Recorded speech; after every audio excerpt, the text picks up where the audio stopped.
ನಮಸ್ಕಾರ ಕನ್ನಡಿಗ, ನಿಮ್ಮ ಲೈವ್ ಕನ್ನಡ ಚಾನಲ್ಗೆ ತಮ್ಮೆಲ್ಲರಿಗೂ ಸ್ವಾಗತ ಸುಸ್ವಾಗತ. ನೀವು ಇನ್ನೂ ನಮ್ಮ ಚಾನಲ್ಗೆ ಸಬ್ಸ್ಕ್ರೈಬ್ ಆಗಿರೋದಿದ್ದರೆ ದಯಮಾಡಿ ಸಬ್ಸ್ಕ್ರೈಬ್ ಆಗಿ. ಇದೇ ತರಹದ ರಾಶಿ ಭವಿಷ್ಯಗಳ ವಿಡಿಯೋಗಳಿಗಾಗಿ ಬೆಲ್ ಐಕಾನ್ ಕ್ಲಿಕ್ ಮಾಡೋದನ್ನ ದಯಮಾಡಿ ಮರೆಯಬೇಡಿ.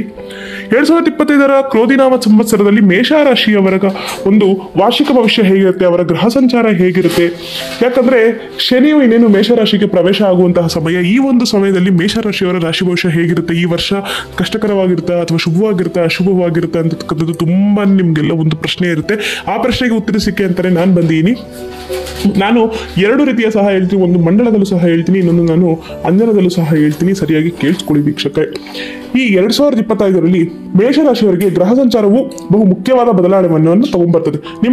ನಿಮ್ಮ ಗ್ರಹ ಸಂಚಾರ ಒಂದು ಪ್ರಮುಖವಾದ ಒಂದು ಬದಲಾವಣೆಯನ್ನು ನಿಮ್ಮ ಜೀವನದಲ್ಲಿ ತಂದುಕೊಡುತ್ತೆ. ಈ ಒಂದು ಹಂತದಲ್ಲಿ ನಿಮಗೆ ಸವಾಲುಗಳು ಹಾಗೂ ಸುಖ ಎರಡೂ ಇರುತ್ತೆ. ಸುಖಗಳು ಇರುತ್ತೆ ಮತ್ತು ಸವಾಲುಗಳನ್ನು ಸಹ ನಿಮ್ಗಿರುತ್ತೆ. ಕಳೆದ ವರ್ಷ ನಿಮ್ಗೆ ಹೇಗಿತ್ತು ಅಂತಂದ್ರೆ, ಆರ್ಥಿಕವಾಗಿ ಸ್ವಲ್ಪ ಲಾಭ ಇತ್ತು, ಆದರೆ ಮಾನಸಿಕ ಸಮಸ್ಯೆಯನ್ನು ಅನುಭವಿಸಿದ್ರಿ. ಈ ವರ್ಷ ಹೇಗಿರುತ್ತೆ ಅಂದ್ರೆ ನಿಮ್ಮ ಜೀವನ ಯಾವ ರೀತಿ ಇರುತ್ತೆ ಅಂತ ನೋಡಿ ಹೇಳ್ತೀನಿ. ವರ್ಷದ ಆರಂಭದಲ್ಲಿ ನಿಮ್ಗೆ ನೋಡಿ, ಶನಿ ಬಂದು ಕುಂಭರಾಶಿಯಲ್ಲಿ 11ನೇ ಮನೆಯಲ್ಲಿ ಇರುವುದರಿಂದ ನಿಮಗೆ ಇದು ನಿಮ್ಮ ಕುಟುಂಬದಿಂದ ಹಾಗೂ ನಿಮ್ಮ ಸ್ನೇಹಿತರಿಂದ, ನೀವು ಪ್ರೀತಿಸುವವರಿಂದ ನಿಮಗೆ ಸಂತೋಷ ಮತ್ತು ಬೆಂಬಲವನ್ನು ತಗೊಂಡ್ಬಂದು ಕೊಡುತ್ತೆ. ನೀವು ಯಾರನ್ನ ಇಷ್ಟಪಡ್ತೀವೋ ಅವರಿಂದ ನಿಮಗೆ ಬೆಂಬಲ.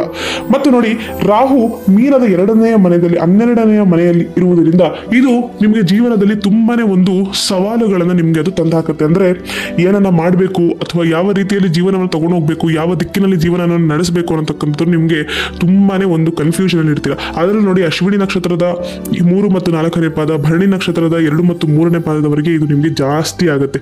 ಅಂದ್ರೆ ಮೇಷರಾಶಿಯವರು ಒಂದು ಏನು ಅಂತ ಅಂದ್ರೆ ತುಂಬಾ ಹಠಮಾರಿತನ, ಹಠ ಸ್ವಭಾವ.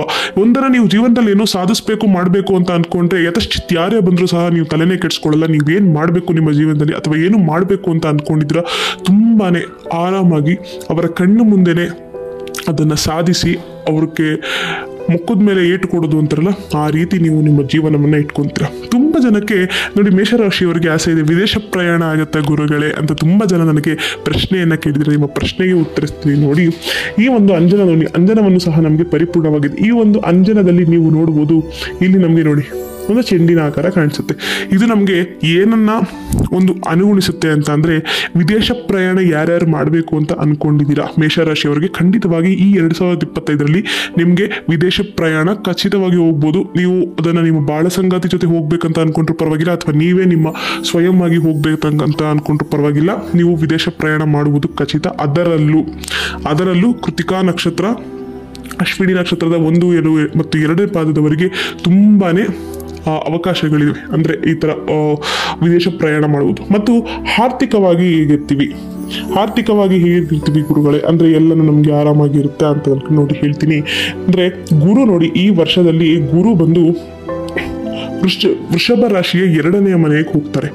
ಅದರಿಂದ ನಮ್ಮ ರಾಶಿ ಅಂದ್ರೆ ಮೇಷರಾಶಿಯವರಿಗೆ ಏನು ಒಂದು ಲಾಭ ಅಂತ ಅಂದ್ರೆ, ನಿಮಗೆ ಧೈರ್ಯ ಹೆಚ್ಚಾಗುತ್ತೆ, ಸ್ವಾಭಿಮಾನ ಇನ್ನೂ ಜಾಸ್ತಿ ಆಗುತ್ತೆ. ಜೀವನದಲ್ಲಿ ಏನನ್ನ ಸಾಧಿಸ್ಕೊಬೇಕು ಅಂತ ಅನ್ಕೊಂಡಿದ್ರೆ ಈ 2025ರಲ್ಲಿ ಖಂಡಿತವಾಗಿ ಮೇಷರಾಶಿಯವರು ಸಾಧಿಸ್ಕೋಬಹುದು. ಆದ್ರೆ ಒಂದನ್ನ ಕೇಳ್ತೀನಿ, ತಿಳ್ಕೊಳ್ಳಿ. ಮೇಷರಾಶಿಯವರು ಹೇಗೆ ಅಂತಂದ್ರೆ, ನಿಮ್ಮ ಕೋಪದಿಂದ ನೀವು ತುಂಬಾ ಜನರನ್ನ ಕಳ್ಕೊಳ್ಳೋದುಂಟು. ಅಂದ್ರೆ ಕ್ಷಣಿಕವಾಗಿ ಕೋಪ ಮಾಡ್ಕೊಂತೀರ. ನಿಮ್ಮ ಕೋಪ ತುಂಬಾನೇ ಕ್ಷಣಿಕ, ಯಾಕಂದ್ರೆ ನಿಮ್ಗೆ ಹೀಗೆ ಕೋಪ ಬರುತ್ತೆ ಮತ್ತು ಅದು ಒಂದು 10 ನಿಮಿಷನೂ ನಿಮ್ಗೆ ಅದಿರಲ್ಲ, ನೀವು ಸಮಾಧಾನ ಆಗ್ಬಿಡ್ತೀರ. ಆದ್ರೆ ಕೋಪದಲ್ಲಿ ನೀವು ಆಡಿರುವ ಮಾತು ಅಥವಾ ನೀವು ನಡೆದುಕೊಳ್ಳುವಂತಹ ರೀತಿ ನೀವು ಪ್ರೀತಿಸಿದವರಿಗೆ ತುಂಬಾನೇ ಹಾನಿ ಮಾಡುತ್ತೆ. ಇದರಿಂದ ಏನಾಗಬಹುದು ಅಂತ ಅಂದ್ರೆ, ಅವರು ನಿಮ್ಮ ಬಿಟ್ಟು ಹೋಗುವಂತಹ ಒಂದು ಸಂದರ್ಭ ಕೂಡ ಬಂದಿರಬಹುದು. ನೋಡಿ, ಅದೇ ಸಹ ನಮ್ಮ ಅಂಜನದಲ್ಲಿ ನೋಡಿ ಇದೆ, ಅದನ್ನು ಹೇಳುತ್ತೆ. ನೋಡಿ, ಇಲ್ಲಿ ನೀವು ಒಂದು ಗ್ಯಾಪ್ ಅನ್ನು ನೋಡ್ಬೋದು ಅಲ್ವಾ, ಇದು ನಮಗೆ ಅದನ್ನೇ ಸೂಚಿಸುತ್ತೆ. ಅಂದ್ರೆ ನೀವು ಬೇಕು ಅಂತ ಕೋಪ ಮಾಡ್ಕೊಳ್ಳಲ್ಲ, ಆದರೆ ಏನು ಮಾಡೋಕ್ಕಾಗಲ್ಲ, ಗ್ರಹ ಸಂಚಾರ ನಿಮಗೆ ಕೋಪ ಬಂದೇ ಬಿಡುತ್ತೆ. ಕೋಪ ಅನ್ನುವುದು ತುಂಬಾನೇ ಇವತ್ತಿನ ಇದರಲ್ಲಿ ನಿಮಗಿರುವ ಒಂದು ವರ್ಕ್ ಸ್ಟ್ರೆಸ್ಸು ಅಥವಾ ಒಂದು ಮನೆ ಜವಾಬ್ದಾರಿತನನೋ ಅಥವಾ ಎಲ್ಲ ಕಡೆಯಿಂದ ಬರುವಂತಹ ಒಂದು ಪ್ರೆಷರ್ಗೆ ನಿಮಗೆ ಕೋಪ ಬರ್ತಕ್ಕಂಥದ್ದು. ಆದರೆ ಅದನ್ನು ಅರ್ಥ ಮಾಡಿಕೊಂಡವರು ನಿಮ್ಮ ಜೊತೆ ಆರಾಮಾಗಿರ್ತಾರೆ. ಆದರೆ ಅದನ್ನು ಯಾರು ಅರ್ಥ ಮಾಡಿಕೊಳ್ಳದೆ ನಿಮ್ಮ ಒಂದು ಗುಣವನ್ನ ತಪ್ಪಾಗಿ ಅರ್ಥ ಮಾಡ್ಕೊಂತಾರೆ, ಅಂಥವ್ರಿಗೆ ನಾವೇನು ಹೇಳಲಿಕ್ಕಾಗಲ್ಲ ಅಲ್ವಾ. ಆವಾಗ ನೀವೇನು ಮಾಡ್ತೀರಾ, ಜೀವನ ಇರೋದು ಹೀಗೆ, ಜೀವನನ ಇದೇ ರೀತಿ ನಾವು ಅಕ್ಸೆಪ್ಟ್ ಮಾಡ್ಕೋಬೇಕಂತ ನೀವು ಅಕ್ಸೆಪ್ಟ್ ಮಾಡ್ಕೊತೀರ. ಅಂದರೆ ನೋಡಿ, ಮೇಷರಾಶಿಯವರ ಒಂದೊಳ್ಳೆ ಗುಣವನ್ನು ನಾನು ಹೇಳ್ತೀನಿ ನೋಡಿ. ಅಕ್ಸೆಪ್ಟೆನ್ಸ್ ಅಂತ ನಾವೇನು ಹೇಳ್ತೀವಿ ಅಂದರೆ ಎಲ್ಲವನ್ನು ನಾವು ಅಕ್ಸೆಪ್ಟ್ ಮಾಡ್ಕೊಳ್ಳೋದು. ಇವಾಗ ಏನೇ ಕಷ್ಟ ಬಂದರೂ ಅಷ್ಟೇ ನಗ್ತಾ ಇರಬೇಕು, ಸುಖ ಬಂದರೂ ಅಷ್ಟೇ ಹಿಗ್ಗಬಾರ್ದು, ಕಷ್ಟ ಬಂದಾಗ ಕುಗ್ಗಬಾರ್ದು, ಅಥವಾ ಹಿರಿಯರ ಮುಂದೆ ಹೇಗೆ ವಿನಯವಾಗಿರಬೇಕು, ನಾಲಿಗೆ ಹರಿದು ಬಿಡುವವರ ಹತ್ರ ಹೇಗೆ ಮಾತಾಡಬೇಕು, ಯಾವ ರೀತಿ ಇರಬೇಕು, ಎಲ್ಲವನ್ನ ಮೇಷರಾಶಿಯವರು ತುಂಬ ಚೆನ್ನಾಗಿ ಅರ್ಥೈಸಿಕೊಂಡಿದ್ದಾರೆ. ಅವರ ಜೀವನ ಶೈಲಿನೇ ಆ ಥರ. ತುಂಬಾ ಸಂತೋಷಕರವಾಗಿ, ಮನಸ್ಸಲ್ಲಿ ಎಷ್ಟು ದುಃಖ ಇದ್ದರೂ ಆರಾಮಾಗಿ ಇರ್ತಕ್ಕಂಥದ್ದು ಒಂದು ಅನುಗುಣವಾಗಿ ಮೇಷರಾಶಿಯವರು ಇರ್ತಾರೆ. ಅಂತೂ ತುಂಬ ಚೆನ್ನಾಗಿ ಕೇಳ್ಬೋದು, ಆರ್ಥಿಕವಾಗಿ ಹೇಗಿರ್ತೀವಿ ಅಂದರೆ ಇಲ್ಲಿ ದುಡಿತೀರಾ, ಇಲ್ಲಿ ಖರ್ಚು ಮಾಡ್ತೀರಾ, ಇಲ್ಲಿ ದುಡಿತೀರಾ, ಇಲ್ಲಿ ಖರ್ಚು ಮಾಡ್ತೀರಾ. ಮೇಷರಾಶಿಯವ್ರದ್ದು ಇದೇ ಆಗೋದು ನೋಡಿ. ನಮ್ಮ ಅಂಜನದಲ್ಲೂ ಸಹ ನೋಡಿ ಅದನ್ನೇ ಹೇಳುತ್ತೆ ನೋಡಿ. ಹೀಗೆ ಧನ ಬರುತ್ತೆ, ನಿಮ್ಮ ಲಕ್ಷ್ಮಿ ಕೈಗೆ ಬರ್ತಾರೆ, ಮತ್ತೆ ಹೀಗೆ ಹೊರಟೋಗ್ತಾರೆ. ಆದರೆ ನಿಮಗೆ ಸಮಾನವಾದ ಖರ್ಚಿರುತ್ತೆ. ಎಲ್ಲೋ ನೀವು ದುಡಿಯೋದಕ್ಕಿಂತ ಜಾಸ್ತಿ ಖರ್ಚಿರಲ್ಲ. ಅಂದರೆ ನಿಮಗೆ ಸಮಾನವಾದ ಖರ್ಚು, ನೀವು ಏನು ದುಡಿತೀರಾ ಅದು ನೀವು ಖರ್ಚಾಗೋಗುತ್ತೆ. ಅಂದರೆ ನಿಮ್ಮ ಕೈಯಲ್ಲಿ ಲಕ್ಷ್ಮಿ ಆಡ್ತಾರೆ. ಶುಕ್ರ ಅನ್ನತಕ್ಕಂಥದ್ದು ಆಡುತ್ತೆ. ಅಂದರೆ ಕೈಯಲ್ಲಿ ನಿಮ್ಗೆ ಚೆನ್ನಾಗಿ ಆಡ್ತಾರೆ. ಅಂದರೆ ನಿಮ್ಗೆ ಯಾವಾಗಲೂ ಹಣ ನನ್ನ ಕೈಯಿಂದ ಅಂದರೆ ಕಂಪ್ಲೀಟಾಗಿ ಖಾಲಿನೇ ಆಗೋಯ್ತು ಅನ್ನತಕ್ಕಂಥದ್ದು ಒಂದು ಸಂದರ್ಭ ನಿಮ್ಗೆ ಬರದ. ಅಂದರೆ ನಿಮ್ಮ ಹತ್ರ ಕನಿಷ್ಠ ಪಕ್ಷ ಅಂದರೆ ನೀವು ನಿಮ್ಮ ಪರ್ಸಲ ಜೋಬಲ್ಲ ಹುಡುಗರು ಕನಿಷ್ಠ ನಿಮ್ಗೊಂದು 100 ರೂಪಾಯಿ ಆದರೂ ಸಿಗುತ್ತೆ. ಯಾಕಂದರೆ ಆ ಥರ ಇರ್ತಾರೆ ಮೇಷರಾಶಿಯವರು. ಹಣದ ವಿಷಯದಲ್ಲಿ ಅವ್ರು ಆ ಥರನೇ. ಮತ್ತೆ ಯಾರಿಗಾದ್ರು ಕೊಡಬೇಕಾದ್ರೂ ಸಹ ಅಷ್ಟೇ, ಹಿಂದು ಮುಂದೆ ನೋಡಲ್ಲ. ಯಾರಾದ್ರೂ ಕಷ್ಟ ಅಂತ ಬಂದು ಬೇಡ್ಕೊಂಡ್ರೆ ಆ ಕಷ್ಟಕ್ಕೆ ಸ್ಪಂದಿಸುವಂತಹ ಜೀವಗಳು ಮೇಷರಾಶಿಯವರು. ಅಂದರೆ ಪಾಪ ತಮಗಿರುತ್ತೋ ಇಲ್ವೋ ಗೊತ್ತಿಲ್ಲ, ಪಾಪ ಯಾರಾದ್ರೂ ಕಷ್ಟ ಅಥವಾ ಏನಾದರೂ ಸಹಾಯ ಕೋರಿ ಬಂದಾಗ ಆ ಸಹಾಯಕ್ಕೆ ಅವರು ಕೋರಿ ಅವರು ಸಹಾಯವನ್ನು ಮಾಡ್ತಾರೆ. ಆದರೆ ಕೊನೆಗೆ ಸಹಾಯ ಮಾಡಿಸ್ಕೊಂಡವ್ರು ಏನು ಮಾಡ್ತಾರೆ, ಅವ್ರಿಗೇನೆ ಕೈ ಕೊಟ್ಟು ಅವರ ಹಿಂದೆನೇ ಮಾತಾಡಿ ಹೋಗ್ತಾರೆ. ಈ ಒಂದು ಗುಣಗಳು ಮೇಷರಾಶಿಯವರಿಗೆ ಇಷ್ಟ ಆಗುವುದಿಲ್ಲ, ನಿಜ ಅಲ್ಲವೇ? ಮತ್ತು ವಿವಾಹಕ್ಕೆ ಸಂಬಂಧಪಟ್ಟಂತೆ 2025ರಲ್ಲಿ ಮೇಷರಾಶಿಯವ್ರದ್ದು ಹೇಗಿರುತ್ತೆ? ಈ 2025ರಲ್ಲಿ ಮೇಷರಾಶಿಯವರಿಗೆ ಜುಲೈ ತಿಂಗಳ ನಂತರ ಅದರಲ್ಲೂ ಜುಲೈ 19ನೇ ತಾರೀಕಿನ ನಂತರ ನಿಮಗೆ ಕಂಕಣ ಭಾಗ್ಯ ಅಂತಕ್ಕಂಥ ಕೂಡ ಬರುತ್ತೆ. ಅದರಲ್ಲೂ ನೋಡಿ, ಅಶ್ವಿನಿ ಮತ್ತು ಭರಣಿ ನಕ್ಷತ್ರದವರಿಗೆ ಕಂಕಣ ಭಾಗ್ಯ ಕೂಡಿ ಬಂದಂತಹ ಎಲ್ಲ ಸಾಧ್ಯತೆಗಳು ತುಂಬಾ ಇದೆ. ಯಾಕೆ ಅಂತಂದರೆ ತುಂಬ ವರ್ಷಗಳಿಂದ ಪಾಪ ಟ್ರೈ ಮಾಡ್ತಿರ್ತಾರೆ, ಎಲ್ಲೋ ಒಂದು ಕಡೆ ಸೆಟ್ ಆಗ್ತಿರಲ್ಲ, ಆದ್ರೂ ಏನೋ ಒಂದು ಆಗಿ ಕೈ ತಪ್ಪಿ ಹೋಗ್ತಿರುತ್ತೆ. ಇಲ್ಲ, ಅಶ್ವಿನಿ ಮತ್ತು ಭರಣಿ ನಕ್ಷತ್ರದವರು. ಅದು ಕೃತಿಕ ನಕ್ಷತ್ರದವ್ರಿಗೂ ಹೇಗೆ ಹೇಳಿ, ನಾನು ಗಣೇಶ ಚತುರ್ಥಿಯ ನಂತರ ಪ್ರಯತ್ನಿಸಿದ್ದಲ್ಲಿ ದೀಪಾವಳಿಯಷ್ಟರಲ್ಲಿ ಎಲ್ಲವೂ ನಿಮ್ಮ ಕೈಗೂಡುತ್ತೆ ಅನ್ನತಕ್ಕಂಥದ್ದನ್ನು ನಾನು ಹೇಳಬಲ್ಲೆ. ಮತ್ತು ಉದ್ಯೋಗದಲ್ಲಿ ಹೇಗಿರುತ್ತೆ ಗುರುಗಳೇ? ಉದ್ಯೋಗದಲ್ಲಿ ಸಣ್ಣ ಸಮಸ್ಯೆ ಆಗ್ತಿದೆ ಅಂದರೆ ಪ್ರಮೋಷನ್ಗಳು ಬರ್ತಿಲ್ಲ, ಸಣ್ಣ ಪುಟ್ಟ ಕಿರಿಗಳಾಗ್ತಿದೆ, ಆದರೂ ನಾವು ಅಡ್ಜಸ್ಟ್ ಮಾಡ್ಕೊಂಡು ಹೋಗ್ಬೇಕಂದ್ರೆ ನಿಮ್ಮ ಗುಣ ಆಧಾರಿತ ಅದಲ್ವೇ ಅಲ್ಲ. ಯಾರಿಗೋ ಅಡ್ಜಸ್ಟ್ ಮಾಡ್ಕೊಂಡು ಹೋಗುವಂತಹ ಗುಣ ಮೇಷರಾಶಿಯವರದಲ್ಲವೇ ಅಲ್ಲ.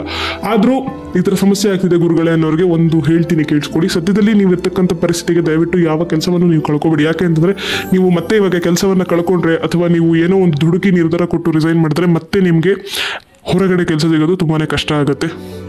ಯಾಕೆ ಅಂತ ನಿಮ್ಮ ಗ್ರಹ ಗೋಚರ ಫಲಗಳು ಸಹ ಅದನ್ನೇ ಹೇಳುತ್ತೆ. ತುಂಬ ಜನ ಕೇಳ್ಬೋದು, ಕೆಲಸವನ್ನು ಸ್ವಿಚ್ ಮಾಡ್ಬೋದಾ ನಾವು, ಅಥವಾ ಕೆಲಸ ಚೇಂಜ್ ಮಾಡ್ಬೋದು ಅಂತ ತುಂಬ ಜನ ಕೇಳಿದ್ರೆ ಇದಕ್ಕೆ ನನ್ನ ಉತ್ತರ ದಯಮಾಡಿ ಮಾಡಬೇಡಿ.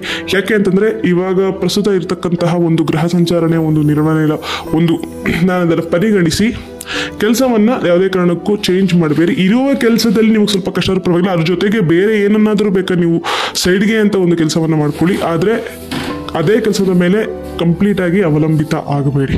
ಇದನ್ನು ನಾನು ನಿಮಗೆ ಹೇಳಬಲ್ಲೆ. ಜೀವನದಲ್ಲಿ ನಿಮ್ಮತನವನ್ನು ನೀವು ಯಾವತ್ತೂ ಬಿಟ್ಟುಕೊಟ್ಟಿಲ್ಲ, ಮುಂದಕ್ಕೂ ಸಹ ಬಿಟ್ಟುಕೊಡಬೇಡಿ. ಇದೇ ರೀತಿ ಇರಿ, ಎಲ್ಲರಿಗೂ ಖುಷಿಯನ್ನು ಉಂಟು ಮಾಡ್ತೀರಿ, ನಿಮ್ಮ ಪರಿಸರವನ್ನು ಚೆನ್ನಾಗಿ ಇಟ್ಕೊಂಡು 2025ರಲ್ಲಿ ತುಂಬಾ ಚೆನ್ನಾಗಿರ್ತೀರ. ಆದರೆ ನಿಮ್ಮ ಕೋಪವನ್ನು ಸ್ವಲ್ಪ ನಿಯಂತ್ರಣದಲ್ಲಿ ಇಟ್ಕೊಳ್ಳಿ ಅಂತ ಹೇಳ್ತಾ, ನಿಮ್ಮದು ಯಾವ ನಕ್ಷತ್ರ ನಾನು ಹೇಳಿದ್ದು ಸರಿ ಅಂದಿದ್ರೆ ನಿಮಗೆ ಅದು ಕಮೆಂಟ್ ಮಾಡಿ. ಮತ್ತು ಉಚಿತ ಜಾತಕಗಳಿಗೆ ಏನೇನು ವಿವರವನ್ನು ಕಳಿಸ್ಬೇಕು ಅಂತ ನಮ್ಮ ಕಮೆಂಟ್ ಸೆಕ್ಷನಲ್ಲಿ ತಿಳಿಸಿದ್ದೀವಿ. ದಯಮಾಡಿ ಹೋಗಿ ನೀವು ಕಮೆಂಟ್ ಸೆಕ್ಷನ್ ಹಾಕಿ ಅಥವಾ ನಮಗೆ ಮೇಲ್ ಐಡಿ ಮಾಡಿ, ನಾವು ಉಚಿತ ಜಾತಕವನ್ನು ಕಳಿಸ್ಕೊಡ್ತೀವಿ. ಮತ್ತೆ ಹೇಳ್ತೀನಿ, ನಾವು ₹1 ಕಾಸು ಕೂಡ ತಗೊಳ್ಳಲ್ಲ, ಉಚಿತವಾಗಿ ಕಳಿಸ್ಕೊಡ್ತಾ ಇದ್ದೀನಿ ನನ್ನ ವೀಕ್ಷಕರಿಗೆ.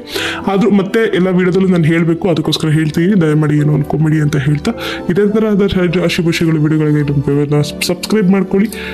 ಶುಭ ದಿನ ಸ್ನೇಹಿತರೆ. ಹರಿ ಓಂ.